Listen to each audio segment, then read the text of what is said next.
스마트 도시 지원 프로그램 또는 산업단지 건설에 대한 일단 컨설팅부터 시작해서 우크라이나에 대한 지원 프로그램 시동을 걸 겁니다.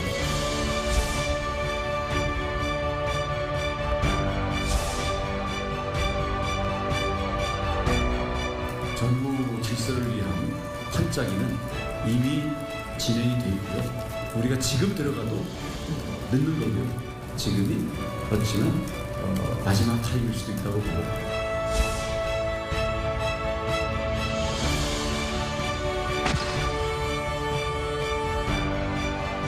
젤렌스카 여사는 한국으로부터 우크라이나 재건 과정에 한국의 많은 기업이 참여하기를 희망한다고 말했습니다.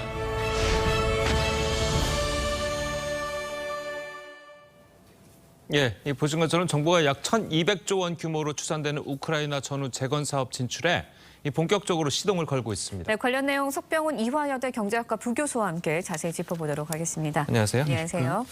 자, 제2의 마셜 플랜. 이거 굉장히 주목되는 사업이죠? 예, 그렇습니다. 마셜 플랜이라는 것은 많은 시청자분들이 알고 계시겠지만 제2차 세계대전 그렇죠. 직후 서유럽이 황폐화되었을 때 미국의 국무부 장관인 조지 마셜이 발표한 서유럽 재건 계획이었는데요. 예. 이번에 우크라이나 재건 사업 같은 경우도 1,200조 원에 달하는 규모로 지금 향후 세계 최대의 건설 시장으로 각국 기업들의 주목을 받고 있는 상황입니다. 네, 원희룡 국토부 장관이 이제 폴란드를 찾아서 우크라이나 재건 참여 방안을 논의 중인데 먼저 어떤 부분부터 접근을 해야 되는 건가요? 예, 일단 우리나라 같은 경우는 한국 전쟁 이후 그 폐허에서 재건을 해서 빠르게 경제 성장을 해서 한강의 기적이라고 불릴 정도로 이 사회 기반 시설을 재건하고 그다음에 특히 정보통신 기술 기반 교통망을 구축하고 첨단 산업 단지를 구축해서 경제 성장을 달성한 이런 성공 사례를 경험한 노하우가 있습니다. 예. 이런 점을 특히 어필을 해야 될 것이고요. 특히 우크라이나 같은 경우는 예. 자기네들이 지금 사회 기반 시설뿐만 아니라 주택 이런 것을 재건을 하고 그다음에 또 발전소라든지 이런 전력 설비도 재건하는 것에 관심을 보이기 때문에 관련 분야에 우리가 기술적 우위를 가지고 있고 노하우를 가지고 있다는 점을 특히 어필해야 될 것으로 보입니다. 그중에서 이제 세계 여러 기업들이 좀 참여를 하잖아요. 예. 우리나라가 특별하게 좀 우위에 있는 산업이 있습니까? 어떻습니까?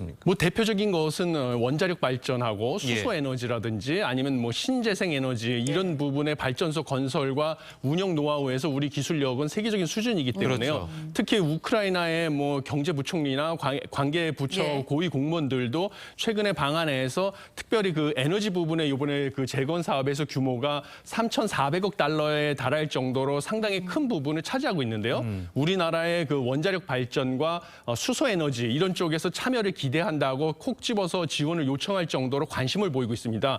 그 부분은 이제 우리의 기술력을 인정하고 있는 부분이라서요. 네. 그쪽에 강점이 있다고 보시면 되겠습니다. 예. 네, 제2의 중동부 기대할 수 있을까요? 어떻습니까? 예, 그 우리나라의 그 노력 여하에 달려 있다고 보고 있습니다. 당연히 규모 면으로 봐서는 지금 1,200조 원에 달하기 때문에요. 이 예. 규모라는 것은 사실 올해 우리나라 예산이 638조 원에 달하기 때문에요. 이거의 2배 육박하는 어마어마한 규모입니다. 그래서 우리나라가 많이 준비를 하게 되면 그만큼 제2의 중동붐을 누릴 수가 있고요.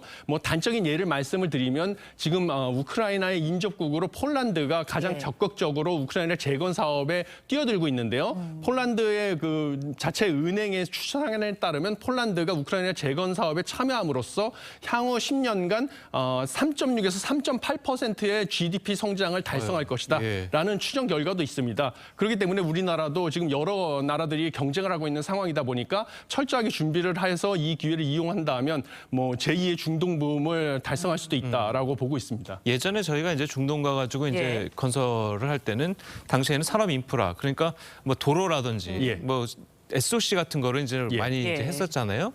예. 근데 이번에는 아까 교수님 말씀하신 대로 에너지 분야라든지 원자력 분야라든지 이런 분야라면 예. 조금 더 이제 부가가치가 높은 산업일 텐데. 그렇죠. 예. 그러면은 옛날에 제1의 만약 중동붐이라면 이번 제2의 중동붐이 만약 현실이 되면 훨씬 더 많은 성장을 좀 기대할 수 있겠네요. 예, 그렇죠. 우리나라가 그 당시보다 뭐 여러 분야에서 기술 발전을 이뤘기 때문에 네. 더 고부가가치 산업에서 경쟁력을 갖췄기 때문에요. 예. 당연히 뭐 원전이라든지 신재생 에너지 쪽으로 우리나라가 기술적 우위를 가져서 그쪽에서 많은 사업에 고부가치 사업을 수주할 수 있다는 것은 더 좋은 소식이고요. 예. 그것뿐만 아니라 우크라이나는 지금 주택 부분에서 많은 피해를 입었기 때문에요. 주택을 빠르게 재건하기 위해서는 뭐 모듈러 주택이라고 해서 조립식 주택에 대한 투자가 필요하다, 지원이 필요하다는 것도 또 요청이 있었습니다. 예. 이 부분에 대해서도 또 우리나라가 비교 우위가 있기 때문에요. 예. 이 모듈러 주택 사업이라든지 그 외에 또 아까 앵커님께서 지적해 주셨다시피 기존에 우리가 원래 또 비교 우위가 있었던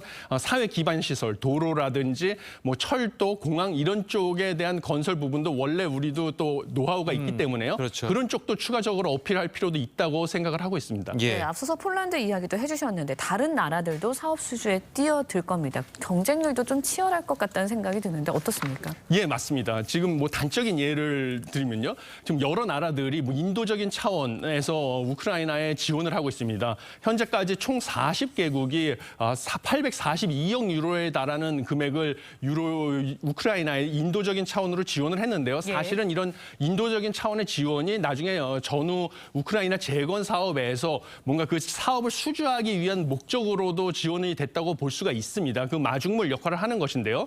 그중에서 뭐 미국 같은 경우는 445억 유로나 되는 지금 절반 이상 규모에 대한 지원을 했고요. 예. 유럽연합 집행위원회도 162억 2천만 유로를 지원했습니다. 실질적으로 뭐 지원 규모도 많을 뿐만 아니라 지리적으로 인접하기도 해서 현재 우크라이나에서 진행되고 있는 재건 사업의 경우는 대부분 유럽 업체들이 수행 중입니다. 예. 그래서 우리나라 같은 경우도 이런 재건 사업에 적극적으로 참여할 것을 목적으로 해서요. 현재 9천만 유로를 인도적인 차원에서 지원을 했는데 아직은 뭐 많이 유럽연합 같은 경우는 162억 유로니까요. 여기에 비하면 많이 부족한 실정이고요. 그래서 지난 2월에 우크라이나에 뭐 1억 3천만 달러를 저리로 장기 대출해 준다는 추가적인 지원 계획을 발표한 것은 뭐 늦었지만 이제라도 적절한 것으로 보이고 이런 식의 노력을 통해서 나중에 뭐 재건 사업에서 여러 가지 수주의 기회를 확보할 필요성은 있다라고 생각을 하고 있습니다. 그러니까 재건 사업이라는 게 일단 전쟁이 끝나야지 예. 좀 시작을 할 수 있는 건데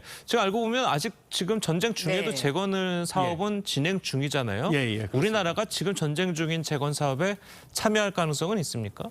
지금 뭐 그것을 위해서 뭐 원희룡 국토부 장관이 현재 폴란드, 우크라이나 방문해가지고요. 예. 많은 현지 관계자들하고 논의를 하고 우리나라 MOU를 우크라이나 정부와 체결을 하기 위해서 그것은 MOU를 체결한다는 것은 우리나라 공공기관하고 기업들이 우크라이나 재건 사업에 참여할 초석을 놓기 위해서 하는 것이거든요. 그런 것을 협의하고 있는 과정에 있다고 볼 수 있습니다. 예. 그리고 지금 이미 뭐 전쟁 중인 와중에도 재건 사업을 폴란드나 유럽 기업들이 그러니까요. 진출해서 예. 추진하고 있기 때문에요. 뭐 우리 정부의 노력에 따르면 그런 기회를 잡을 수 있다. 충분히 그렇게 보고 있습니다. 예, 네. 알겠습니다. 자, 오늘 교수님 말씀은 여기까지 듣겠습니다. 잘 들었습니다. 감사합니다. 자.